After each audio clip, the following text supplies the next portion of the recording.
पहली खबर middle east से रखनी है, जहां पर कतर शायद पाकिस्तान का पहला निशाना बनने जा रहा है। जी हाँ, आसिम मुनीर साहब का बढ़ता हुआ जो इंटरेक्शन है डिफरेंट मिडल ईस्टर्न ममालिक के साथ, वो जो एक जगह से दूसरी जगह जा रहे हैं। आदिल, आसिम मुनीर के मुतालिक मैंने और आपने बहुत पहले कह दिया था कि ये एग्जिस्टेंशियल डेंजर सिर्फ पाकिस्तान के लिए नहीं है, ये इस खित्ते के लिए भी है और दुनिया के लिए भी है कि इसकी पूरी कोशिश है कि मैं एक जंग भी शुरू कर दूं, अफगानिस्तान के साथ शुरू कर दूं, हिंदुस्तान के साथ शुरू कर दूं। यही तरीका है पैसा कमाने का कि हम अपने आप को बेचे, पैसा लाएं। वरना पाकिस्तान की तो मईशत तबाह हो गई है, हमें कोई और पैसा नहीं मिलेगा, अमेरिका देने के लिए इनकारी है। आप क्या समझते हैं एज ए नेशन पाकिस्तान एक मजबूत प्लेयर के तौर पे इमर्ज हुआ है? एज ए कंट्री हम इस खित्ते में एक ताकतवर प्लेयर के तौर पे इमर्ज हुए हैं? शिवा साहब, जैसे आपसे पहले भी बात हुई, मैं तो अहमियत देता हूँ सबसे ज़्यादा इकानमी को, कि अगर आपकी इकानमी ठीक है, आपकी इकानमी अच्छा परफॉर्म कर रही है, तो आपकी बाकी चीज़ें भी ऑटोमेटिकली ठीक हो जाती हैं। तो बाकी जो सिक्योरिटी की अचीवमेंट्स हैं, तो वो I think they are short lived, और असल जो चीज़ है which actually matters is your economy. Claim है गवर्नमेंट का कि इन्होंने कमाल कर दिया, ये वो। एवरी सेकंड पर्सन आज पाकिस्तान में इज इन पॉवर्टी, और एवरी चौथा आदमी, हर चौथा आदमी सड़क पे इज अनएम्प्लॉयड।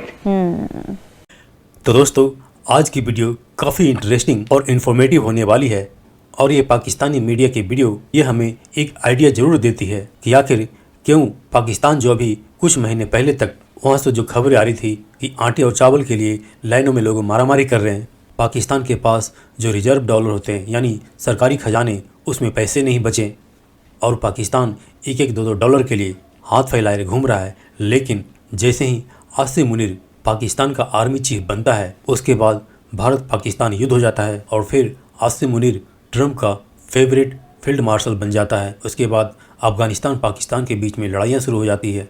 फिर इससे पहले ईरान के ऊपर अमेरिका बमबारी कर देता है। फिर वहीं पे अभी इस समय मिडिल ईस्ट में एक तरफ तो जो गजा है फ़िलिस्तीन, उसमें हमास को आर्म्स करने की तैयारियां शुरू हो रही है। तो वहीं पर सऊदी अरब और पाकिस्तान के बीच में जो डिफेंस डील हुआ है, उसके कुछ समय बाद ही सऊदी अरब और यूएई में कन्फ्लिक्ट शुरू हो चुका है। इसमें मज़े की बात यह है कि यूएई का प्रेसिडेंट अभी पाकिस्तान में ही था। यानी इंटरेस्टिंग बात यह है कि इन सारी सिनारियों में कहीं न कहीं पाकिस्तान इन्वॉल्व है, जिस पर आज की वीडियो है। तो दोस्तों, आइए देखते हैं पाक मीडिया की इस लेटेस्ट वीडियो को।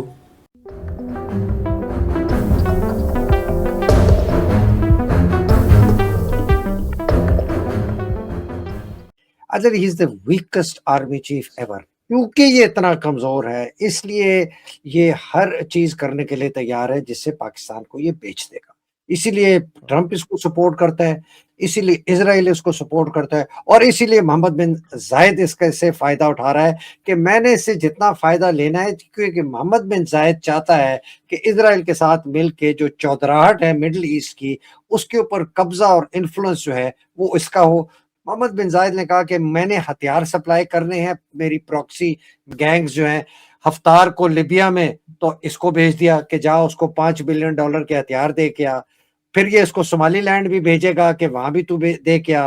फिर इसको साउथ यमन में एसटीसी जो है, सदर्न ट्रांजिशनल काउंसिल, जो इजराइल की और इसकी प्रॉक्सी है एमबीजेड की, मोहम्मद बिन जायद की, उसको भी देगा।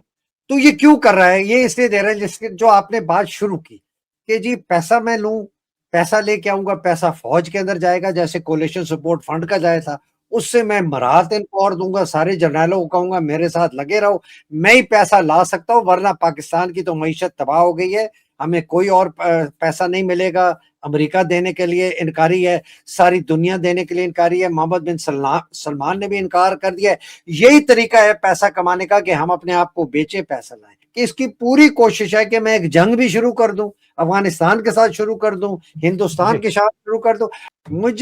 मुझे ना इंडिया के साथ जो जंग है ना, अगर यूनिलैटरल है, इसमें मोदी इसकी ऐसे की तैसी कर देंगे। अल्लाह, मैं देखें, we cannot fight even a limited conventional war with India. हम नहीं लड़ सकते। सारी दुनिया को पता है, आप 5 कोर के ना 10 कोर का जो अब्दुल्ला डोगर है उनका चीफ ऑफ स्टाफ, उससे कहीं यार इंडिया से अगर आपकी लिमिटेड जंग हो गई है जी कश्मीर के ऊपर, तो आप क्या करेंगे? मतलब ये बेवकूफ जरूर है, पागल जरूर है, ज़हनी मरीज जरूर है।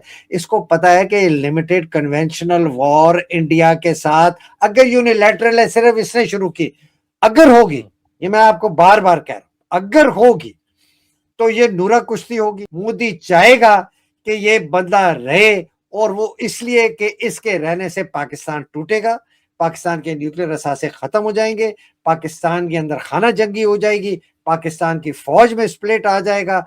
और ये जो आप बात कर रहे हैं अफगानिस्तान वाली, यार आपने आदिल आप कितनी दफा कहते रहे हैं, वही इसका नतीजा क्या, नेट नतीजा क्या है? नेट नतीजा ये कि पाकिस्तान टूट जाएगा, पाकिस्तान की खाना जंगी हो जाएगी, पाकिस्तान में ना पंजाब रहेगा, ना सिंध रहेगा, ना केपी रहेगा, ना गिलगित बल्तिस्तान, आजाद कश्मीर। इस मौजूदा हालात और शेप में हमारी भी उसी किस्म की बल्कनाइजेशन होगी जिस तरह लिबिया की हुई है, जिस तरह इराक की हुई है, जिस तरह सीरिया की हुई है, ये सब इसी तरह। सो मुझे तो समझ नहीं आ रही कि ये फौजी जर्नैल जो 8, 10, 12 सीनियर टाइप कोर कमांडर इनके हैं, DGISI है, ये सोर्ड ऑफ ऑनर है, बड़ी सोच समझने वाले हैं, NDU के प्रेसिडेंट रह चुके हैं, फलाने कर चुके हैं, इनको नहीं नजर आ रहा जो मुझे और आपको नजर आ रहा है कि यार this guy is going to destroy Pakistan. Sir, मैं जितने भी सीनियर लेवल ब्यूरोक्रेट डिप्लोमेट से मिलता हूं, वो न्यूक्लियर ब्लैकमेल की बात करते हैं कि पाकिस्तान न्यूक्लियर ब्लैकमेल जो है, पाकिस्तान का कॉन्टेक्स्ट सिर्फ ये है कि इनके पास न्यूक्लियर वेपन्स है। हैवी इनका टोटल फोकस इसके ऊपर है कि हमने जंग करनी है ताकि अवाम हमारे पीछे खड़ी हो। ये टोटल फोकस इस वक्त तैयारियां इनकी हैं, मैं आपको पक्की खबर दे रहा हूं। तो इस सूरत हाल के अंदर ये जो न्यूक्लियर ब्लैकमेल ये करते हैं, क्या वो इनको बचा जाएगा? ओवरऑल इसका आउटकम क्या देख रहे हैं आप सर? इसका जवाब जनरल कियानी ने मुझे आज से 3 साल 4 साल पहले दिया था, जब हमारी बहुत हालात ठीक थे। उसने कहा था, Haider Mehdi, we can not fight a war with India for more than 15 days maximum. हम सिर्फ होल्ड कर सकते हैं ज्यादा से ज्यादा 15 दिन। कहता है बहुत खींच लिया तो 20 दिन। और मैंने डॉक्ट्रिन ऐसा बनाया है कि हम 15 दिन में होल्ड करके फिर हम जाएं, भागें, अमेरिका के पैर पड़े, रशिया के पैर पड़े, चाइना के पैर पड़े, कि यार हम फिर उनसे कहेंगे जंग बंद करा दो। जिस तरह अभी हुआ ट्रंप को नोबेल पीस प्राइज के लिए नॉमिनेट किया ना, फिर बाद में जाके तो सो आते मुझे नहीं समझ आता कि ये मतलब एक honestly he has to be completely mentally unstable and desperate. मतलब आप उस मुल्क को जंग में लेके जा रहे हैं जिस मुल्क को आप सदर बनना चाहते हैं। तो अगर ये सदर बनना चाहता है, कंट्रोल करना चाहता है, कम्युनिस्ट पार्टी ऑफ चाइना की तरफ फौज को इस्तेमाल करके मुल्क में तरक्की लाना चाहता, अगर वो, तो यार ये तरीका है। और ये तरीका है कि आप इजराइल की गोद में बैठ जाए मोहम्मद बिन जायद के, आप मोहम्मद बिन सलमान सऊदी अरेबिया के खिलाफ चले जाएं, आप कतर के खिलाफ चले जाएं, और ईरान चुप करके बैठा हुआ है, और जनाब चाइना ने आपके आसपास करीब भी नहीं आना अभी इस वक्त। तो और सर, ये और रोजाना की बुनियाद के ऊपर यंग ऑफिसर्स और जवान जो हैं वो अपनी जानेब जो है वो पेश कर रहे हैं, मतलब वो मारे जा रहे हैं। उनको शहीद बोले तो अवाम नाराज हो जाती है। ये हालात आ गए हैं यहाँ पे, अफसोस होता है सर।